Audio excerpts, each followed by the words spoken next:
চশমা museum, a house of world class, জলট্যাক মোড়, বহরমপুর মডার্ন হোটেলের সামনে। বহরমপুর ব্লক বিডিওর সঙ্গে দেখা করলেন বিধায়ক সুব্রত বৈদ্য। এদিন তিনি বিডিওর সঙ্গে দেখা করে একাধিক পঞ্চায়েত এলাকায় সাধারণ মানুষ সুবিধা থেকে বঞ্চিত হচ্ছে, সেগুলি যেন সময়ের সঙ্গে কাজ করা হয় তিনি দাবি রাখলেন। অবৈধ কারবারিরা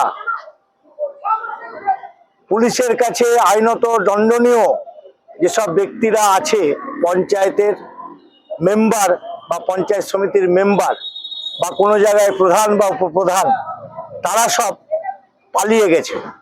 ভারতীয় জনতা পার্টি কাউকে মারতেও যায়নি, কারো ঘর ভাঙতেও যায়নি।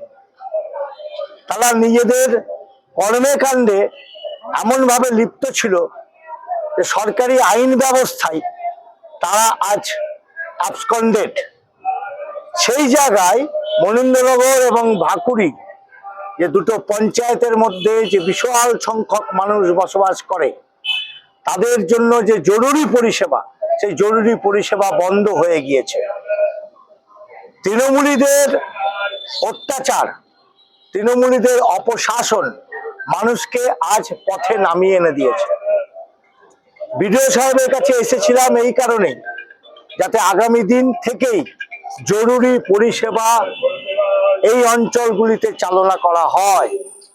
তা না হলে যে নোংরা আবর্জনা রাস্তায় বা যে পশুগুলো মারা গিয়ে রাস্তার উপরে পড়ে রয়েছে, তাদের দুর্গন্ধে পরিবেশ দূষিত হচ্ছে।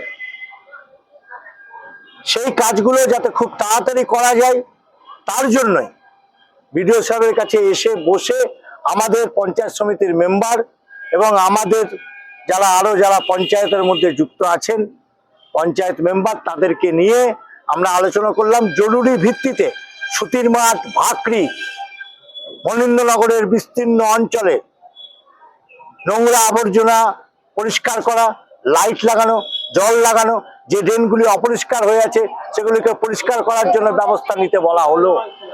এতদিন পর্যন্ত এই মনীন্দ্রনগর এবং ভাকরিতে পরিকাঠামোগতভাবে কোনো ঝাড়ুদার বা ড্রেন পরিষ্কার করার লোক নিযুক্ত ছিল না। বহরমপুর মিউনিসিপ্যালিটি থেকে তাদেরকে জোর করে এনে এই অঞ্চলে কাজ করানো হতো, এবং সেটাও বিনামূল্যে।